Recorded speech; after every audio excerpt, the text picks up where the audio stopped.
অনেক ছেলে তোমরা এখানে বসছো, এই যে এখন চেহারার দিকে তাকাইলে বুঝাই যায় এশার নামাজও পড়ো নাই, মাগরিবের নামাজও পড়ো নাই। আর এই জানোয়ার বেনামাজিরে দেখলে চিনা যায়, বেনামাজি তো মানুষের বাচ্চা না। আমার তো সাফ কথা, বেনামাজি কোনো মানুষের বাচ্চা না। বেনামাজি এটা জানোয়ার, বেনামাজি এটা হাইওয়ান। যার কপালে সেজদা নাই এটা চতুষ্প জন্তু, এটা জানোয়ার ছাড়ার কিচ্ছু। ওরে মানুষের থেকে আলাদা চিনা যায়, ওই যে মানুষ না এটা বুঝাই যায়। ওই জীবন মানে জন্তু জানোয়ারের মতো শুধু ভোগ করা, এটাই চিনছে। কোরআনুল কারীমের মধ্যে আল্লাহ তাআলা বলছে, তো তুই আজ থেকে শয়তান। শয়তান রে কোন দিন থেকে শয়তান কইছে? যেদিন সেজদা দিল, নাকি এর আগে কইতো শয়তান? বুঝেন নাই কথাটা? যেদিন থেকে সেজদা দেয় নাই, আরে বাবা সেদিন থেকে তারে বলে শয়তান। এর আগে কি তারে শয়তান কইতো? তো কি বুঝলেন? সে তো ফেরেশতাদের শিক্ষক ছিল, মুআল্লিমুল মালাইকা ছিল, সে তো জিন ছিল। কোরআন শরীফে আছে কানা মিনাল জিন। আল্লাহ বলছে আজকের থেকে তুই শয়তান, আজকের থেকে তুই রাজিম, অভিশপ্ত। আউযু বিল্লাহি মিনাশ শাইতানির রাজিম। আজকের থেকে আল্লাহ কোরআনে আছে স্পষ্ট, ইবলিসকে বলছে ওয়া ইন্না আলাইকা লানাতা ইলা ইয়াউমিদ্দিন। বেঈমান সেজদা দিলি না তো মনে রাখিস কিয়ামত দিবস পর্যন্ত তোর উপরে আমি আল্লাহর লানত, তোর উপরে খোদার গজব। তো তোমরা যারা সেজদা দাও না তো তোমাদের উপরে আল্লাহর লানত, লানত, খোদার লানত এটা তোর উপরে।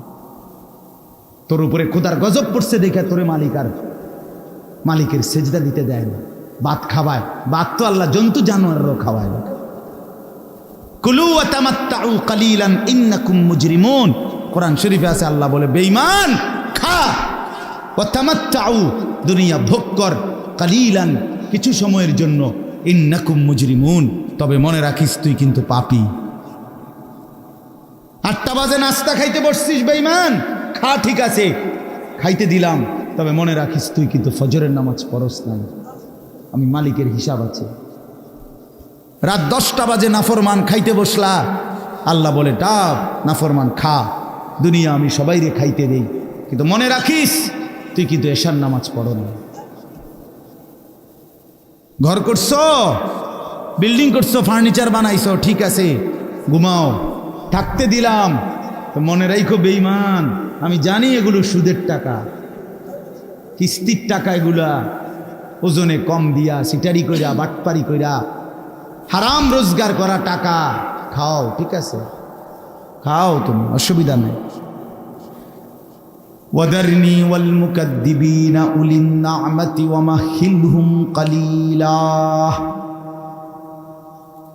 রব্বুল আলামিন বলে পৃথিবীবাসী সমস্ত মিথ্যাবাদী নাফরমান বেঈমানকে কিছুটা সময়ের জন্য দুনিয়া ভোগ করবার সুযোগ দাও।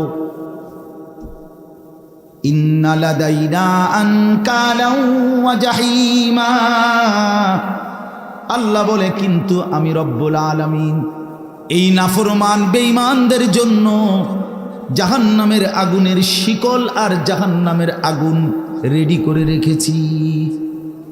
আইসো কবরে, আইসো বান্দা, প্রথম রাতেই আমি দেখাবো আমি মাওলার শাস্তি কতটা ভয়ানক।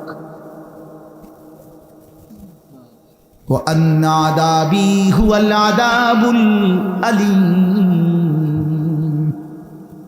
আল্লাহ বলে মনে রাখো বান্দা আমার আযাব কিন্তু বড় ভয়ানক। ইন্না বাতশা রাব্বিকা লাশাদীদ।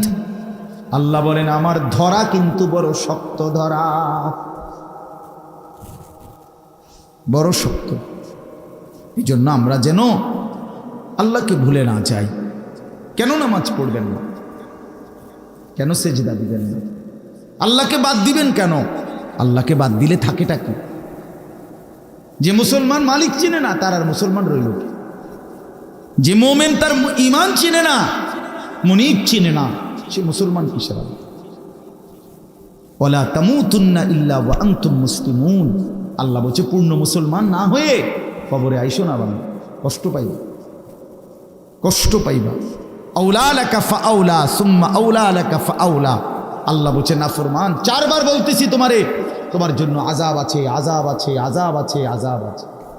তাফসীরের মধ্যে লিখছে একবার জান কবজের সময়, একবার কবরে, একবার হাসরের মাঠে, একবার জাহান্নামে, 4 বার তুমি কষ্ট পাইবে।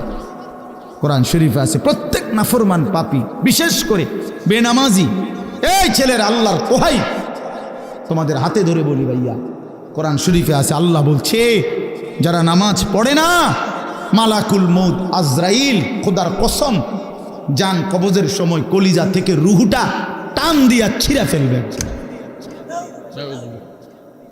টান দিয়া ছিঁড়া ফেলবে।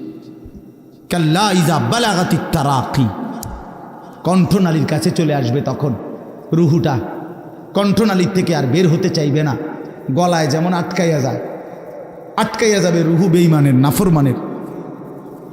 তো ফেরেশতা আল্লাহর নবী বলেন মালাকুল মউত আজরাইল টাইনা হেসরাইয়া ছিঁড়া ছিন্ন ভিন্ন করে রুহুটা বের করবে। কেন এমন করলো? এমন নির্মম মৃত্যু হলো কেন? এমন ভয়ানক মর্মান্তিক মৃত্যু কেন হলো? কোরআন শরীফ আল্লাহ সরাসরি বলছে ফালা সাদ্দাকা ওয়ালা সাল্লা, কারণ হলো সে আমি আল্লাহকে বিশ্বাস করে নাই, ওয়ালা সাল্লা এবং কি করে নাই, এবং কি করে নাই, সরাসরি আল্লাহ বলছে তোর কলজা ছিড়ালাম, একদম টাইনা ছিঁড়া ফেলবো তোর বেটা। হ্যাঁ তুমি সালাক মনে করছে না, মাতবর মাতবর পাদ্দুকা খাইয়া টোটো টোটো করে ঘরো মনে করো মাতবর, হ্যাঁ তাফালিং করো, কেউ তোমারে কিছু বলে না, ছাগল তোমারে কেউ দেখতে পারে না, দেখে না কিছু বলে না। আমারে তো ছোটবেলার থেকেই আমার মা, আমার বাবা, আমার ভাই, আমার আত্মীয় স্বজন আমারে আগলাইয়া রাখছে, নজরে নজরে রাখছে। তোমারে কেউ দেখতে পারে না, তোমার উপরে যে খোদার গজব, এই জন্য তোমার মা ডাকে না, বাপে ডাকে না, গ্রামের কেউ ডাকে না।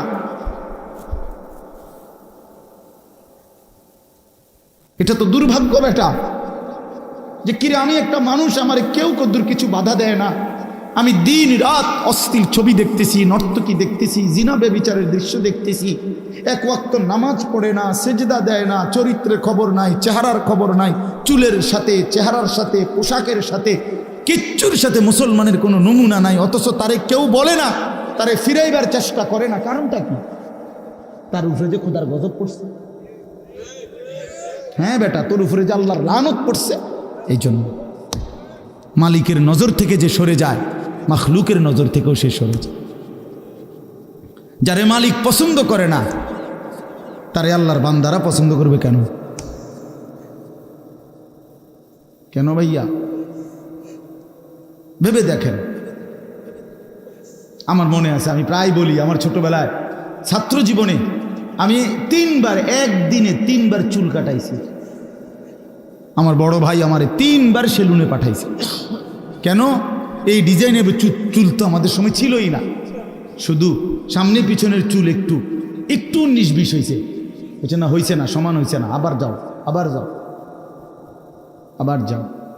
জীবনে আমি একবার শুধু একটা এমব্রয়ডারি পাঞ্জাবি এরকম নকশাওয়ালা একবার গায়ে দিছিলাম জীবনে, একটা পাঞ্জাবি। বড় ভাই ধৈরা টাইম না সিরা টুকরা টুকরা করে ফেলাই দিছে।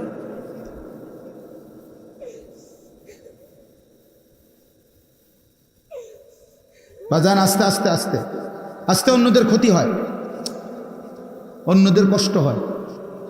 এই জন্য ছেলেরা আমি মাঝে মাঝে এটা অস্থিরতা বোধ করে বলি, আমার ভাই আমি তোমার পরিবর্তন চাই, আমি তোমার বদলানো দেখতে চাই।